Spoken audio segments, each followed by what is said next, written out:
KMFನಲ್ಲಿ ಇದೊಂದು ದೊಡ್ಡ ಹಗರಣ. ಮೊದಲೇ ರೈತರು ಹಾಲು ಉತ್ಪಾದನೆಗೆ ಭಾಳ ಸಂಕಷ್ಟದಲ್ಲಿದ್ದಾರೆ.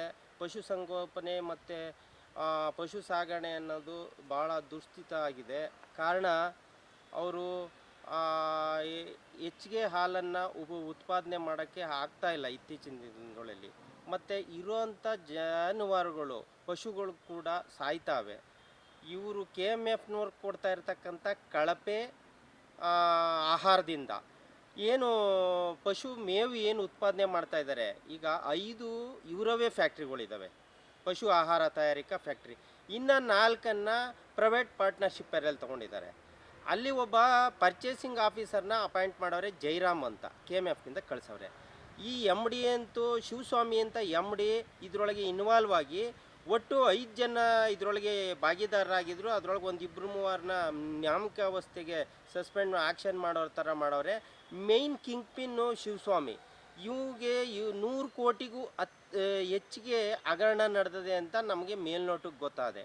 ಕಾರಣ ಈ ರಾಮನಗರ ಜಿಲ್ಲೆನಲ್ಲೂ ಸುಮಾರು MPCSಗೆ ಬಂದು ಆಹಾರ ವಾಪಸ್ ಹೋಗದೆ, ಅದು ವಿಷಪೂರಿತವಾಗದೆ ಸಬ್ಸ್ಟ್ಯಾಂಡರ್ಡ್ ಕ್ವಾಲಿಟಿ ರಾ ಮೆಟೀರಿಯಲ್ನ ಅದರೊಳಗೆ ಉಪಯೋಗಿಸ್ತಾವ್ರೆ.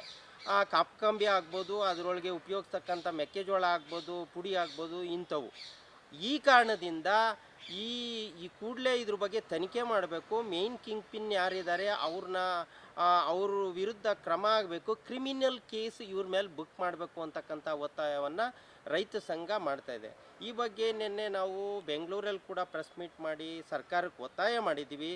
ಮತ್ತು ಈ ಕೂಡಲೇ ಇದ್ರ ಬಗ್ಗೆ ನೇರವಾದಂಥ ಆ್ಯಕ್ಷನನ್ನು ಸರ್ಕಾರ ತಗೋಬೇಕು. ಸರ್ಕಾರ ಇಂಟರ್ಫಿಯರ್ ಆಗೋದು ಹೊರತು KMF ಅಧ್ಯಕ್ಷ ಆಗ್ಬೋದು, MDನೇ ತಪ್ಪು ಮಾಡಿರೋದ್ರಿಂದ ಈ ಸರ್ಕಾರ ಈ ಮಧ್ಯಪ್ರವೇಶಿಸಿ ಈ KMF ಏನು ದುಷ್ಟ ಅಧಿಕಾರಿಗಳಿದ್ದಾರೆ, ಭ್ರಷ್ಟ ಅಧಿಕಾರಿಗಳಿದ್ದಾರೆ, ಅವ್ರ ಮೇಲೆ ಆ್ಯಕ್ಷನ್ ಮಾಡಲಿ ಅಂತ ಒತ್ತಾಯ ಮಾಡ್ತೀವಿ.